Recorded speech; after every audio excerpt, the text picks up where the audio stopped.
be developed. We had to change the law. We have a law for renewable energy and a law for energy efficiency. As soon as we changed the law, a cement company developed their own wind park for producing their own electricity for the renewables. It is today cheaper than to have access to be connected to the grid. And the law changed again because we were putting a maximum of 10 megawatt. Now there is no limit. And they have more than 30 megawatt wind park today for their own use. And we are looking, cement plant, steel industry, mining industry are today all developing their own wind parks. We have more than 500 megawatt almost of wind to the private sector today because of the price of wind, of kilowatt hour coming from wind, and because of this industry that's not only looking for environment, but also for economy. Second point is that to be more deep on this energy efficiency and to decarbonization. During the COP21 in Paris, we launched in the COVAD, Coalition de Valorisation de Déchets. It's a kind of coalition for circular economy. And of course, the cement industry is really pushing for that. And now we are pushing that when you have all those things, electricity coming from renewables, we have some industries, automotive industry, having biomass as fuel for heat. We have today also some stories about how waste can be used for cement industry.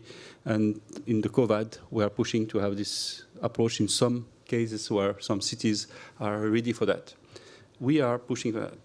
Another point, before heading the agency, I was consulting the president of OCP. OCP is the largest producer of phosphate in the world. A mining industry, also using a lot of energy. We had a program for all energy in this industry. Today they have wind parks. They have, of course, they're doing their CO2 footprint. And they are looking at how to use the heat from the chemistry.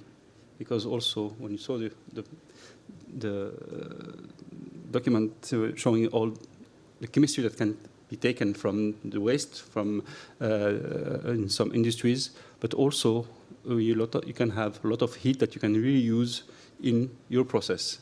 And that's what was done. And today, with this heat, we are doing desalination of water in some region because we need this water for the process. So following that, when you have the right policy, when you have also the financing, and I would like to finish with that, because it's usually the key point for the industrial to do the investment. If it is an economy where, when the cement industry was in a great year, they can do the investment, the wind park, they almost invested the wind park by themselves. But in the mining industry, we found a way how to finance it. But we also developed for small companies, MORCEF, the Moroccan Sustainable Energy Financial Facility, allowing anyone who's doing energy efficiency to have access to a loan and with 10% subsidies for any investment in energy efficiency. When you reach all that, when you have the policy, when you have the tools, financial tools, when you have the sensibilization, and what we are doing as agency is to sensibilize and to discuss as soon as one cement industry, one cement company did, we showed to all companies in this field the same, what they can do.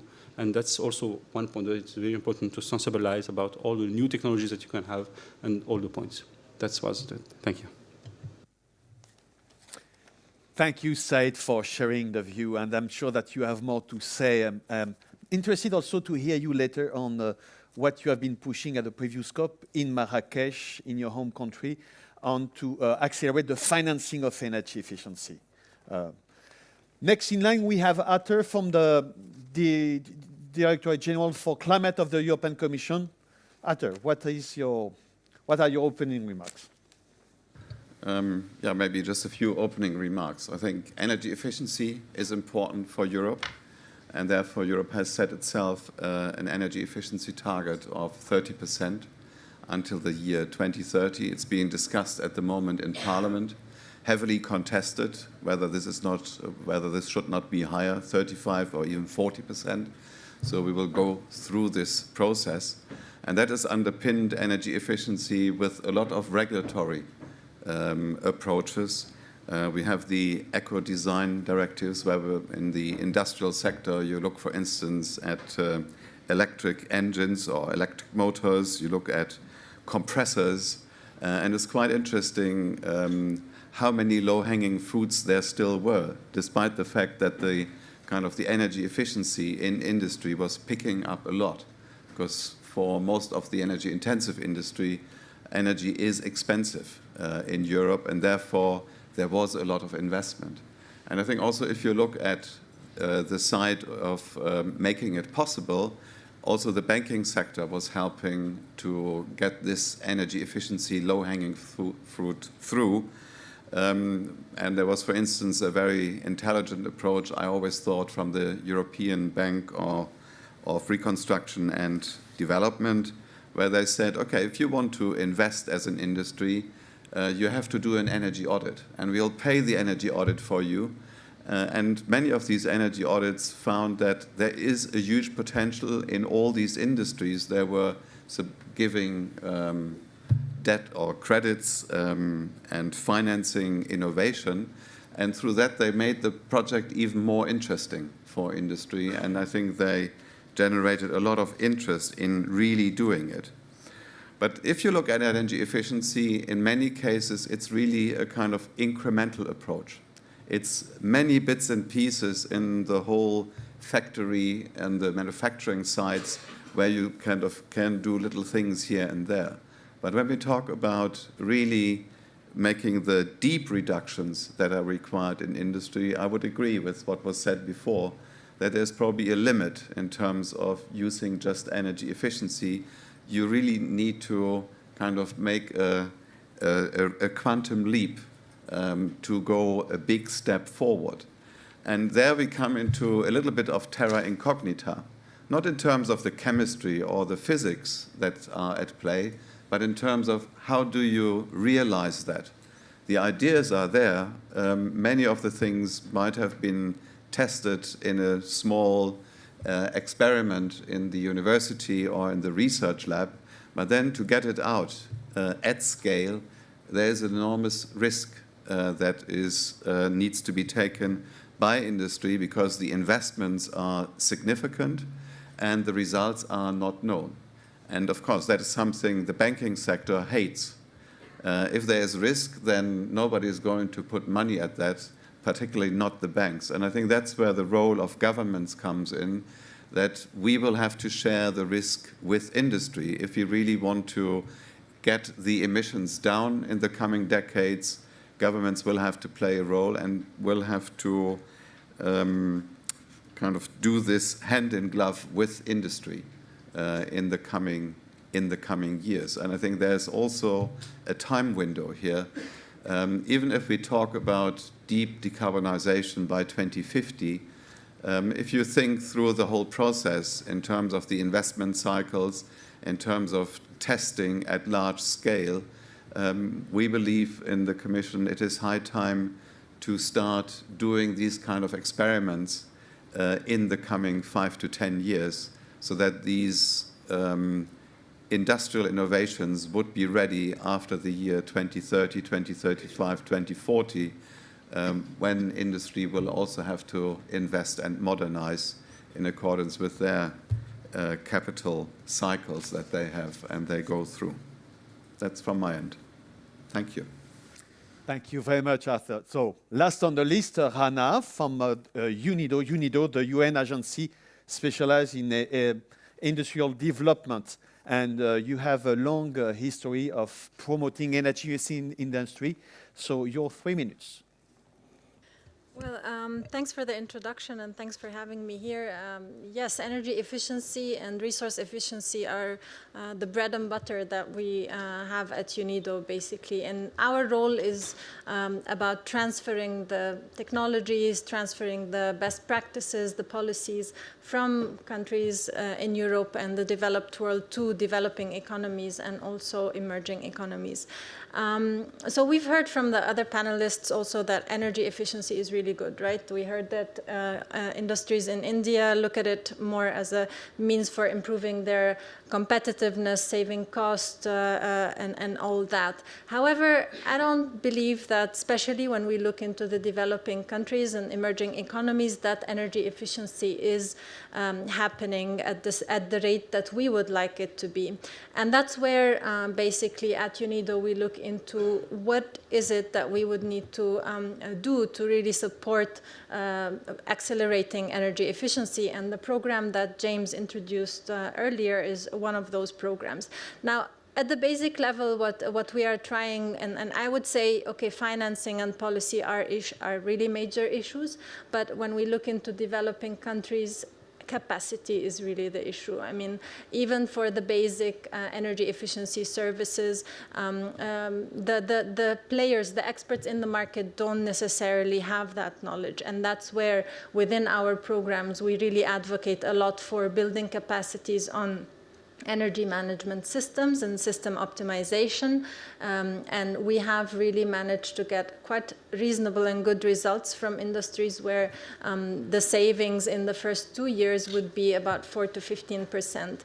One other element that I would like to also emphasize is awareness. While in the beginning, when we start working at the country level, it's really difficult to identify, you know, those first 5 or 10 projects. It's really, you would think that it's easy, but it's not. However, it's really exponential. Once we have the case studies to show industry what worked in other similar industries, then the uptake for energy efficiency proves to be a lot better.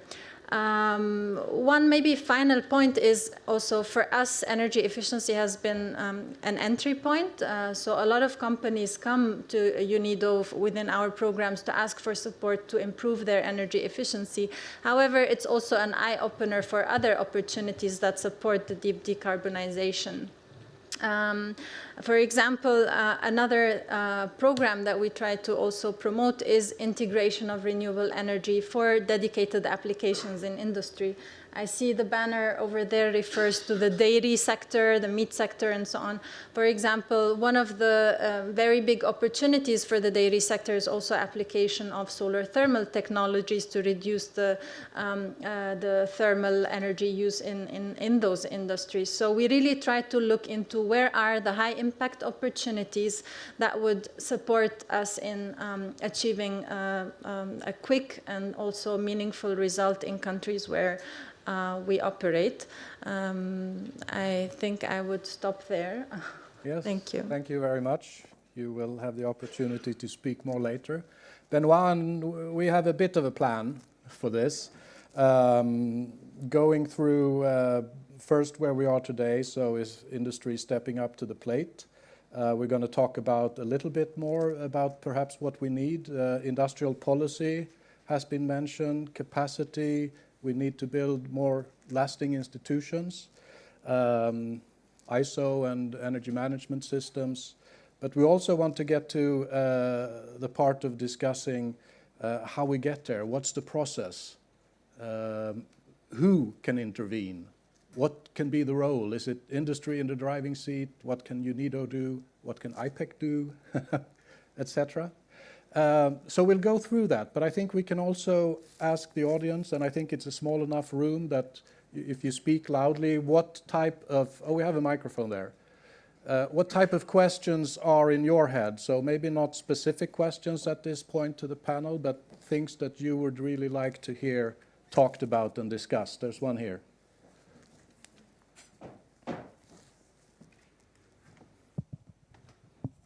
Yeah, good afternoon, and I'm a delegate from Ghana.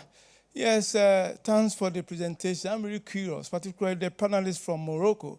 When you're talking about renewable wind for cement production, Yep. and I know that's a basic industry that requires stable supply of electricity. How do you do with the intermittency of the wind?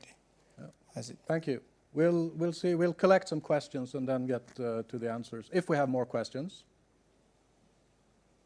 No, here's one. Yes. Thank you very I much. think you identified yourself as industry before. I've identified myself as industry. My name is Bill Thompson. I'm here with the Business Europe delegation. I work for BP. I'm interested in the policy responses, particularly when it comes to energy efficiency. And by that I mean, are we talking about energy saving, because that's the route that the European regulation is going down, or are we talking about reduction of per unit energy? And that's the bit that industry is really interested in, to make your products with less energy. If it's all about energy saving, there's a temptation just to close a bit more of your plant every year.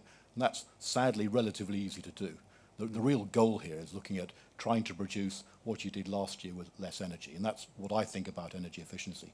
But I'm interested to know whether the panel have thought about that differential and whether they'd think about it in terms of designing their policies. Thank you. Yeah, that's a classic problem we've had in Europe, I think, and maybe someone can comment on that later.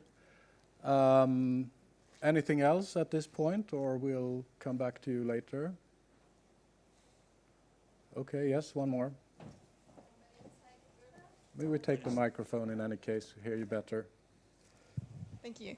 My name is Heike Böhler. I'm from TU Darmstadt, from academia. And I have a question. Some of you on the panel just mentioned there's really an interest in becoming energy effective for energy-intensive industries. And there was one argument coming up again in different speeches, and that was energy is expensive. That's why there's the interest to reduce the use of energy.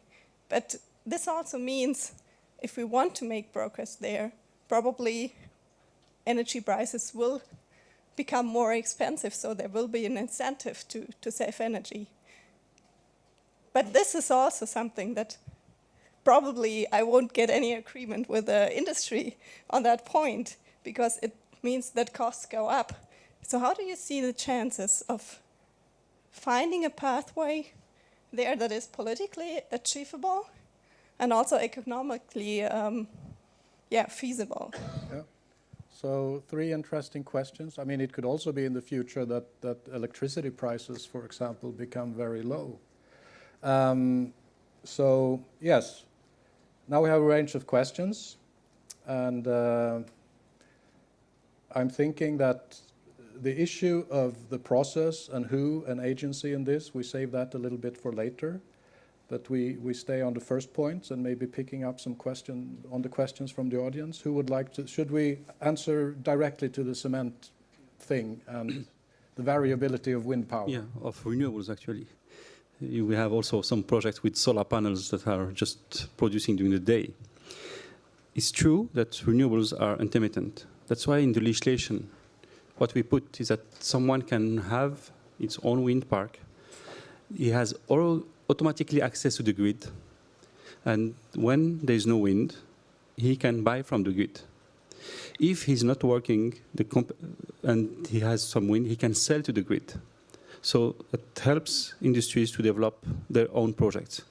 It's true, but also one thing, if we have to answer also on the energy price, it's amazing what's going on renewables. We reach so low price, especially in Morocco, but on other regions also. PV less than 3 or 4 cents per kilowatt hour. Wind less than 3 cents per kilowatt hour. When you reach those prices, when the grid is at 10 cents per kilowatt hour, can you imagine what's going on? So one fear is that because of the low price of renewables, that someone can say, so we don't need any more energy efficiency. I said, no. We should keep in mind that we have both to do, and we still need to have an energy efficiency policy that has to be supported. And we have agencies for that, to support that, and we have also the Clean Center with the UNIDO, with the Business Federation to develop and to sensibilize about that. Thank you. I would like to maybe add on that. I don't know the Moroccan situation. However, I suggest the cement industry mainly uses electricity for the grinding, not for the cement oven. And the grinding can be used as batch process. So they can grind when the wind blows and stop grinding when it doesn't blow. So, and that leads me to another point. I mean, we are here in Germany. This is a huge industrialized country. And last month, this October, 45% of all the electricity came from renewable energies in this country. So lots of our industrial installations run on renewable energies. Of course, most of that on the grid. they are in different situations than in Morocco. However, it's a big issue how to flexibilize installations, because that's also economically interesting. So where can we use these batch processes? How can we have an aluminum melter, which really uses lots of electricity, going up and down without freezing and all these things? So it's a very important issue currently on the step to go higher, but there's lots of solutions available there and lots of research ongoing. I wonder, Arthur, have you been on this topic of energy reduction versus specific energy? Yeah. That's a story. No, it's not a story. It's just a classical misrepresentation of EU policy. Because what we are interested in is to reduce the energy use per unit of output. And if you look at most of the regulations that deal with that, so I mentioned, for instance, the electric motors, that is exactly what is happening. If you look at the labeling system in Europe, it always looks at the energy efficiency per unit of something. When we then measure the overall amount of energy, of course, at the end of the day, we would like to see energy savings happening. And therefore, we look at the total amount of energy in order to see if you add up all these energy improvements, whether at the end of the day you have really saved energy in its totality. So I think there's several layers of legislation that are there. We are not interested in driving industry out of Europe, definitely not. No, we love industry here. It's an industrial session. Maybe on this other point, in terms of the expensiveness of energy, okay. Of course, if energy is expensive, and we had, I think, over the last 10, 15 years, phases where energy was quite expensive in Europe, also for industry, and you could see that industry was doing a lot in order to improve its energy efficiency, because there was very short payback periods for those kinds of investments. If you look at the longer term, 2040, 2050, I think what we are going to see is that part of energy should become very cheap, because we don't want to use that type of energy. And I'm talking here about fossil fuels, if they are kind of used in an unabated way. So if you don't have any kind of capturing or so related to that. So that would suggest that that energy could become cheaper. And that is an issue in terms of policy making. In Europe, we try to counter that by having a carbon price, so that the carbon price, by the budget and the cap going down over time, is going to increase. That is something you will see the closer you get, let's say if you look 2030, 2040, 2050, that is what is going to happen, unless we find new, very cheap ways of decarbonizing. Joy, you wanted, we'll take a couple of, is that in India, the Enhanced Energy Efficiency Mission, which started from 2008, is actually, which comes under the Perform, Achieve and Trade, and where there is a market mechanism for the energy-intensive industries. This is around the specific energy consumption, and that's on the fossil fuel energy intensity per unit of output.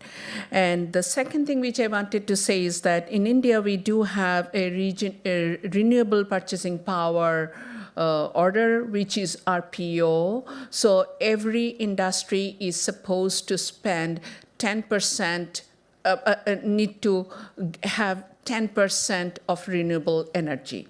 And it's not necessarily for themselves, but then they can have a power, entry to the grid. So sometimes it is, it's all the time it is going to the grid, and the grid is now ready in India to take almost 18% of renewable in the grid. So keeping that in mind, so these RPOs are fixed. Okay. James? If you have, is it on? Sorry. The balance of policies, pricing and carbon pricing is really critical, and it will have a massive effect in those energy-intensive industries. But I think one of the slides earlier on said that 44% of the emissions were from the less energy-intensive industries, and particularly when you start to move to SMEs, the elasticity of response is much, much lower. And so there are real behavioural barriers to energy efficiency. So you need a balanced portfolio of instruments. Regulation is key at the product level, but then also support and finance. And a package of measures can help overcome those behavioural barriers and financing barriers, I think. Well, thank you very much. And we indeed have to agree on the context in which we are today.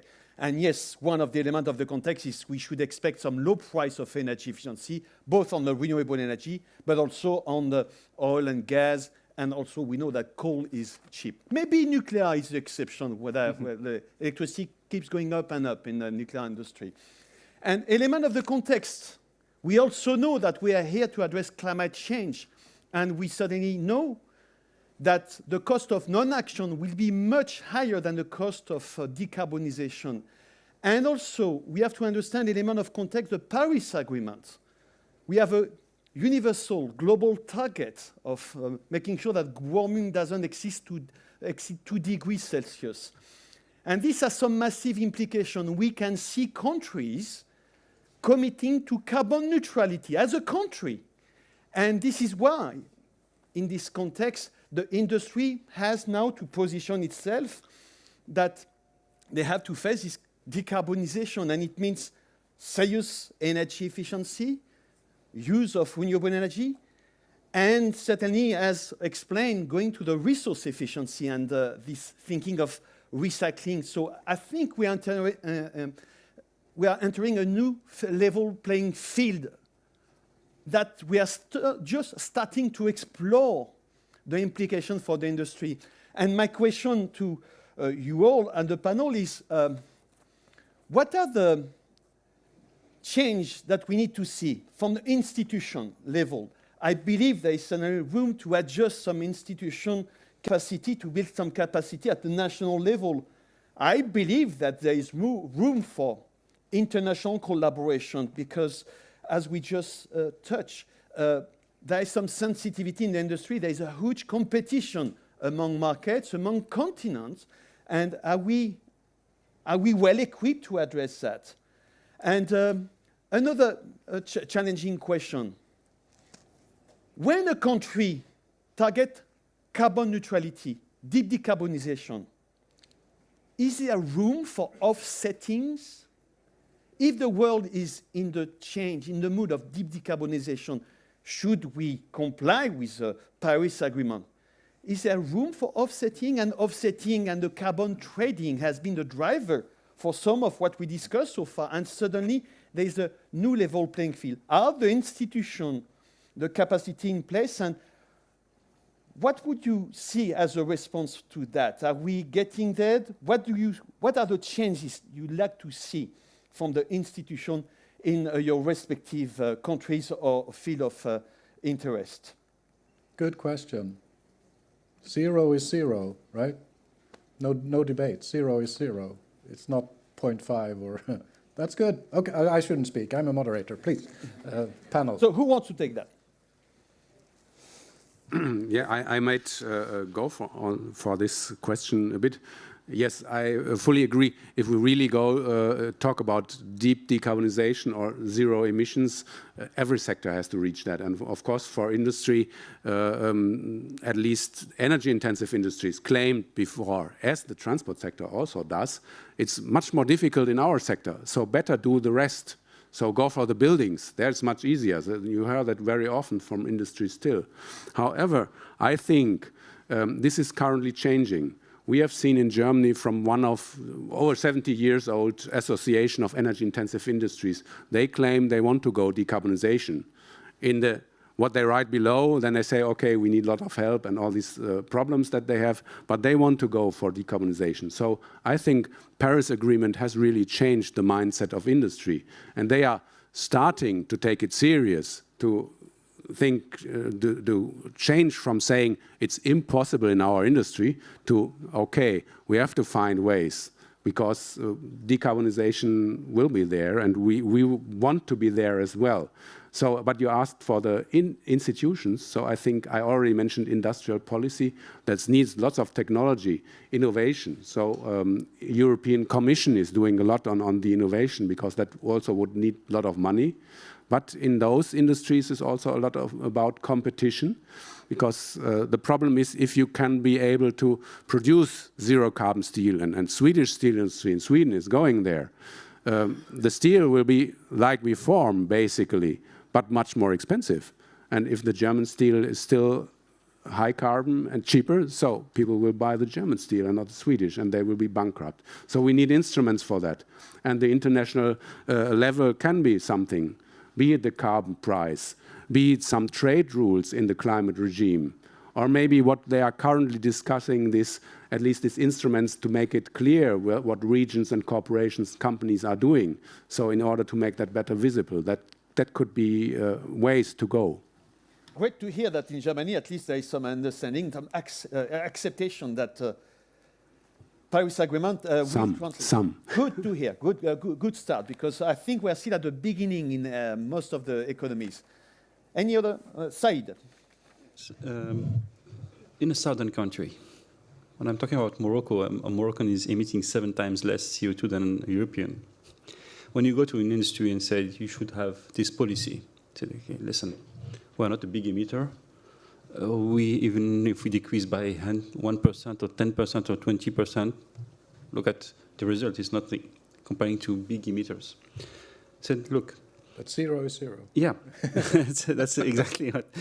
We wanted to have an approach. That's why we need sensibilization. And the role that we are doing with the Business Federation for all sector, and you have an initiative for climate, for the business sector. That was launched because, of course, we organized COP22 in Marrakesh. We were all involved, but we are still following that. And we wanted not to have just one shot because we got the COP22. Now we have this initiative, Klima, at the Business Federation for the next 5 years. And all federation will be sensibilized how they can be. Capacity building in our countries is another story. It's very important, especially on the different sectors. You need to have specialized people in different sectors. It's not easy, but now we are attracting big actors in energy efficiency, the big companies involved in that are having an office in Morocco. So we have actors, we have SME, small companies in this field and training in this field, and financing. Financing is a key also for those. And, the NDCs of Morocco is important.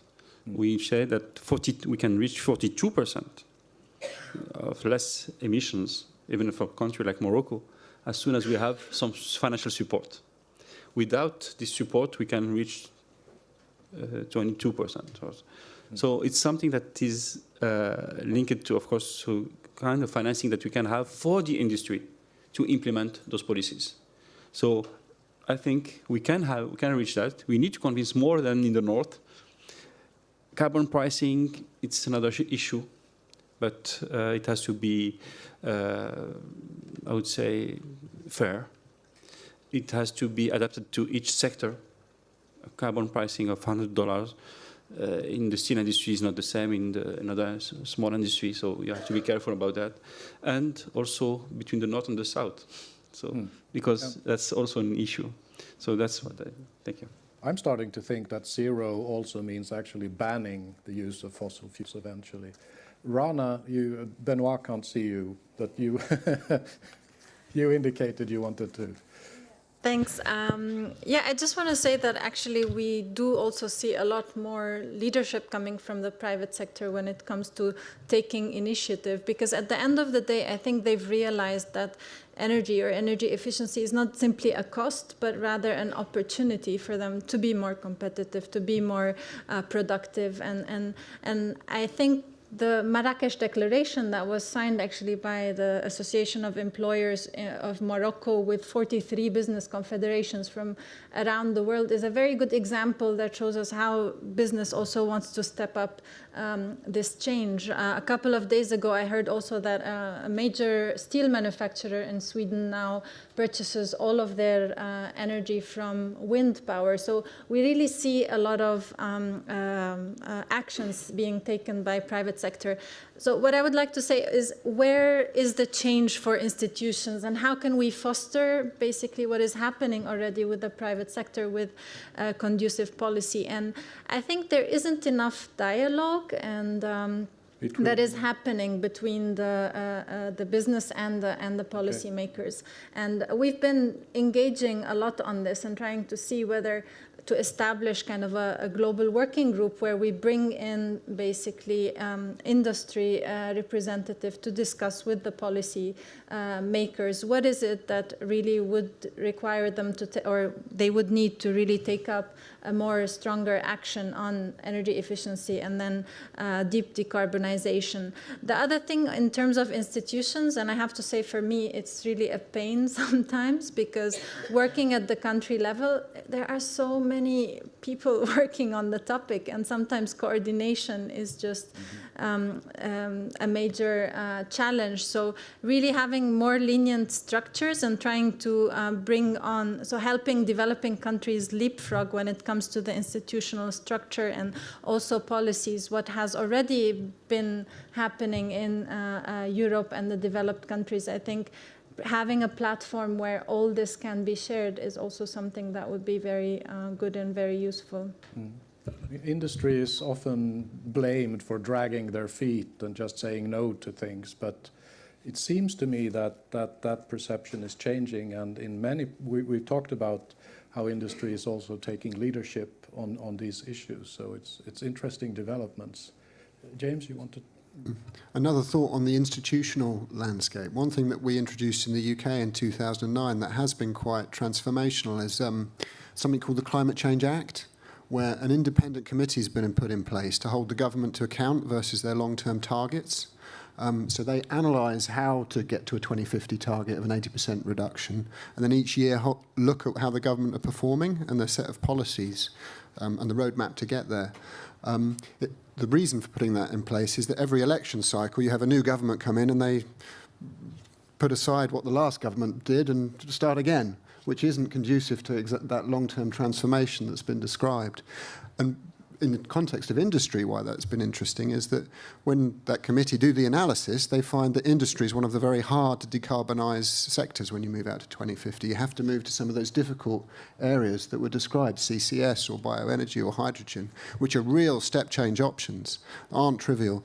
And as was described by the European Commission, you know, that requires real innovation and government support to create those options so that you can invest post-2030. So as a consequence, the government have created kind of deep decarbonisation roadmaps for each of the most 8 energy-intensive industries in the UK. And we just launched a clean growth plan and are about to launch an industrial strategy.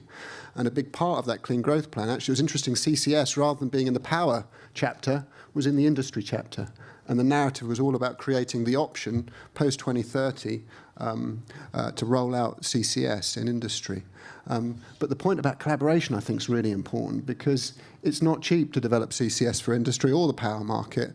And so the role of collaboration between countries is really important. Interesting to kind of link it to mission innovation. I think also across private sector organisations, we run a lot of joint industry innovation programmes. So in the UK, we run them in innovation.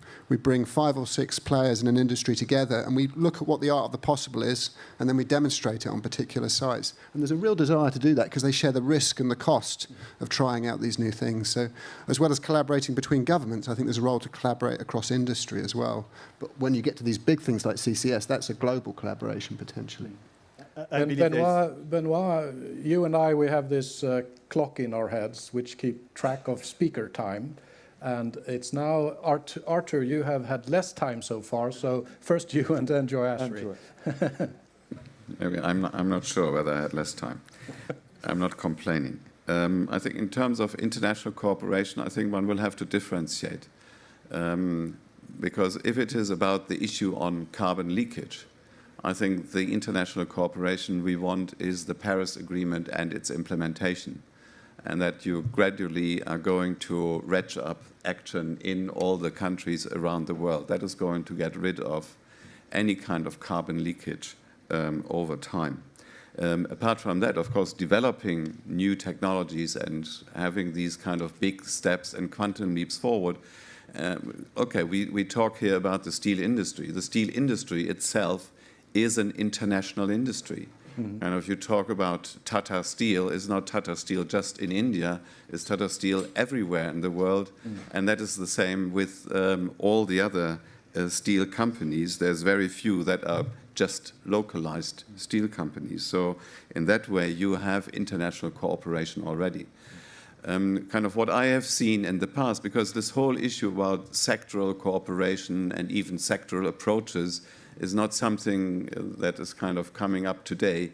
That was strongly discussed on the way to the Paris Agreement. And there was a lot of hope that, for instance, the International Steel Institute, they would be able to lead some really big initiatives on that. They can do that up to a certain degree, but then somehow it stops when it comes to really fully implementing it. And that probably has to do also with the competition in the sector. And I think we have seen that with quite a number of other initiatives at the international level, which are helpful in bringing ideas forward and informing and widening the set of stakeholders beyond the own boundaries. But when it comes to implementation, at the end of the day, what I see is it requires strong government action.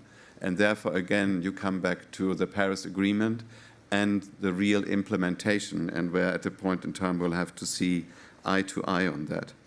On the remark, zero is zero, yes, but that's the end state of the whole thing. And you are totally right. In Europe, for the emissions trading system, it would mean we stop handing out any kind of certificates, which means, companies are not allowed to emit any longer. That's it. The question then on offsetting, I think offsetting is something that is trying, during the course until you get to the zero, to smoothen the way, trying to get to economic efficiency. But it all depends on how good your offsetting system is. And to be honest, the CDM that we have invented under the Kyoto Protocol, I don't think it was a very good example at the end of the day. It helped a lot in terms of getting the issue on top of the agenda, and it helped particularly with many of our colleagues in India, in China, and so on, to get an understanding on, okay, there is also business opportunities here, but then in terms of whether that offsetting mechanism worked, I have my doubts whether we got it right. So also at the moment, when you look at the international negotiations, there's this Article 6 mechanism under the Paris Agreement. I think we will have to look very carefully at what it is going to deliver at the end of the day, and is really going to accomplish our objectives there or not. Thank you very much for that remark on CDM that I certainly share. And CDM has totally failed for at least supporting energy efficiency. We have not seen at all what we were hoping. Joshua, for the end of this round. I would think is that for a level, I mean, we are all talking about big thing, big goal, right, that we really need to achieve. But I don't think we are really talking of big institutional evolution, which we are talking about, in the sense that how can we have, I'm just thinking that to give a level playing ground, I think what can be the best option, let's imagine, right, that a sector having a target, the global target for a sector, and then the sector negotiates within its national boundary with the government how they are going to get this done. So there needs to be, because Paris gives you the national autonomy to decide your ambition. And globally, none of these ambitions are going to get to the Paris goal, climate goal, right? We know already. The current. So, yeah, the current ambitions. So we have to ramp it up. How do you ramp it up, right? So if the governments do not get from their industries and other sectors that how much they can add more to the ambition, the national governments will not be able to commit more. So we need some kind of sectoral goal globally, And then we really need to think how this can be tied up with the national goals. And that is something where we really need a sectoral approach. And from there, when we talk of level playing ground, that the sectoral goal will give a level playing ground for all the players within the sector. And so that is something which we really need to resolve. And the technology innovation which is needed new, there needs to be a fund for funding these new big technologies, which can be available for all the players to have a level playing ground and then let them do. So I think we have to come out of our conventional thinking of narrow competitiveness and the big ambition, so a global fund, global carbon price. I think we have to really move towards that. And how the different emerging carbon markets in different countries, how they can be connected gradually. CDM was a big experiment, but that showed that market works.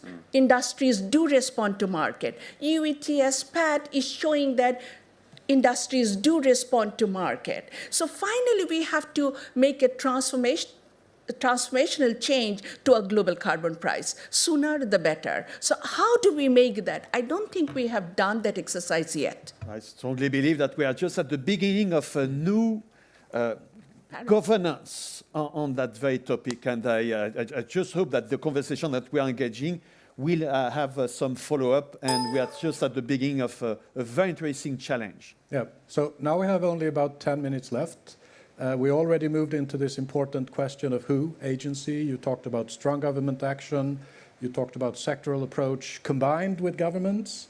And so basically what we have time for is maybe a final remark from each one of you on this topic. And do we have one question to throw into the stew also? Yes? Well, that's maybe a remark rather than a question. We spoke a lot about cement. So I'm Philippe Fonta, I'm the managing director of the Cement Sustainability Initiative, which is a project within the World Business Council for Sustainable Development.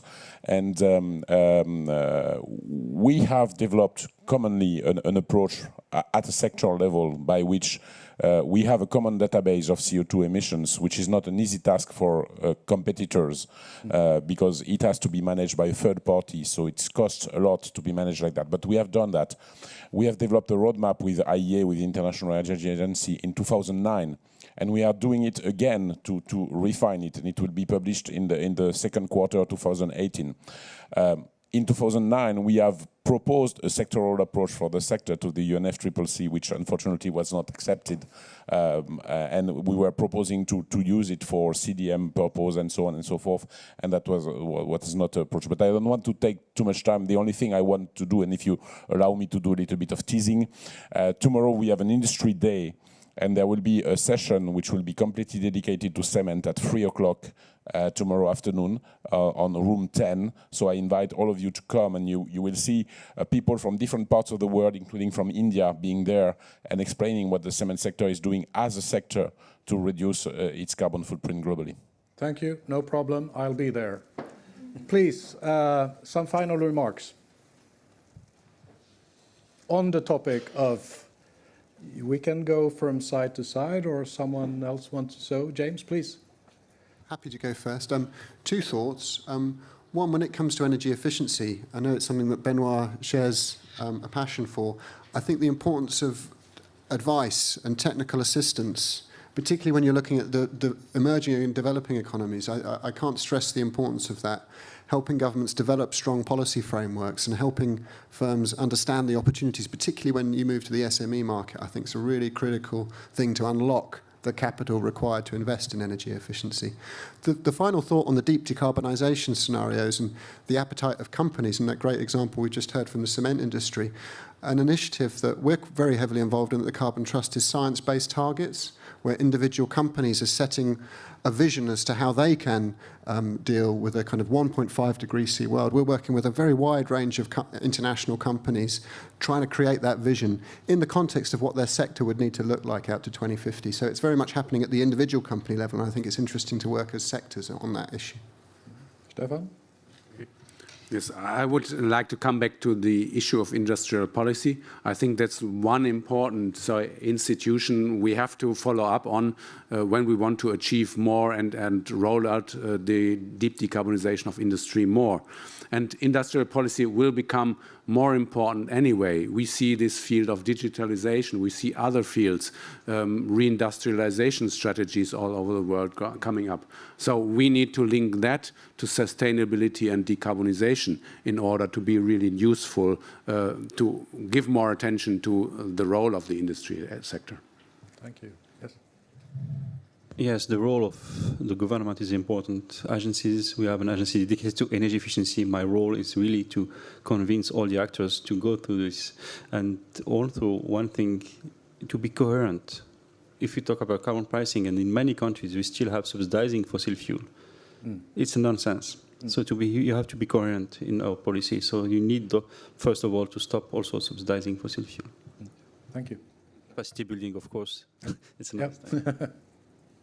I would say that from the assessment of the fifth assessment report of IPCC and bringing up a little bit from there, I think that for the industry sector, I mean, what is in the longer run, which is very important, is that we need to broaden the boundary, in the sense that we have to look for the cross-sectoral collaboration, I mean, cross-industry collaboration to get the more potential. And number one. And number two, I would say that whether there is going to be a reduction in industry sector depends on what is the construction material demanded in the construction sector, what is really demanded in the transport sector, transport equipment, what kind of. So the consumer preferences, the demand side reduction, or other sectors, how they are changing will have a major impact on the industry sector. Otherwise, industry sector will have a floor below which it will be very difficult to go down. And I just think that industrial policy is good, but then we need to make industrial policy in the new paradigm of climate change and the sustainable development. Arthur? Thank you. And maybe first to really highly commend the work of the Cement Sustainability Initiative, which I've been following for many, many years. And it's really a very interesting test case in terms of how industry can raise the debate, also the debate with governments. But at the same time, it also shows where the limits are. Exactly, when you came to the UNFCCC, it was clear that, of course, this initiative, while it is a global initiative, it didn't cover everybody. And not everybody wanted to be covered. And they made that known to their governments. And as the UN process is one where you need to have everybody saying yes to it, of course, your proposal was falling flat. And that shows that at the end of the day, it is the political will of the governments that will have to take this forward. And I think that is the same issue here when we talk about, okay, the cement industry, yes, you have the ETS in Europe that has induced innovation into cement manufacturing, like, for instance, all the co-firing that is being done in the cement industry that has been reducing the CO2 emissions in terms of the accounting. But when we look forward to 40 and 50, we need a step change. And I think the Cement Sustainability Initiative is fully aware of that. So now the question is really who among the governments is going to take the money in the hand and work with the cement industry in order to make that next step, which means looking at, for instance, what are the processes to capture carbon within the cement production. And I had the cement industry in my office a few months ago. They're saying, look, the next step costs me 80 million euros. So for me, this is a cost. I cannot carry that on my own. So there, I believe we have a responsibility as governments to work with the cement industry. And I don't think that we can wait until everybody around the table, particularly if I look at my American neighbors, they are not going to take the money into their hands at the moment. So I think it's something where also Europe will have to show leadership. And luckily enough, we have the Innovation Fund coming from the revenue from the ETS. And it is money that should be plowed back to industry as well to help them to innovate. So I believe that is one possibility maybe to take this issue forward to the benefit of cement industry globally at the end of the day. That is true. Thank you. Rana? Yeah, I would also like to emphasize, yes, obviously policy making is very important, but it's just not as easy in the context of countries where we work to influence policies. So while that is something we would work on the longer term, I think capacity building for institutions, but also for the technical experts at the country level, that is something that I would like to also re-emphasize here. And then perhaps also trying to choose, to pick some quick wins for the countries. For example, one of the things that we notice, and again, I think the cement sector is one of those that has been acknowledged, is awarding those that perform well. For that, for example, one of the initiatives we are working on with the Clean Energy Ministerial is the Energy Management Leadership Award. So this is a global award that companies from all, and it's actually now open, the current 2017-2018 circle is open, and surprisingly 2 out of the 3 companies that won this award last year were actually from the cement sector. So recognizing leadership, both, I mean, from the private sector as well as the government, I think that's also something that's very important. Thank you very much. It is a relatively new topic. I know in the AR5 report, it was difficult for you to find literature on how you go to zero because it's a new topic. I'm sure that we will see much more of it and discuss it at future COPs. Benoit, any? Well, we are clearly at the beginning of a new era, a new phase. We have heard some ingredients that, yes, there is some elements, and we start to see what is needed, what we need. Reinforced capacity, lining up some institutional framework, and doing more. We are at the beginning. I really hope that we'll be able to move from typically this panel to an international conversation. From the International Partnership for Energy Efficiency Cooperation, we are the G20 agency. We report to the G20. I think I have learned enough today to bring to my constituents and my members some elements to really start to shape something to make sure that we don't miss an opportunity to build an international conversation, as what we are facing is a serious new challenge that goes way beyond energy efficiency. And I think we have heard enough positive ingredients to make sure that we should be able to address the challenge should we put in place the right framework for it. Okay, and now, no, it's not possible because we only have 30 seconds now to thank the audience for coming. Great that you could be here, and thank the panel for being here. Thank you so much.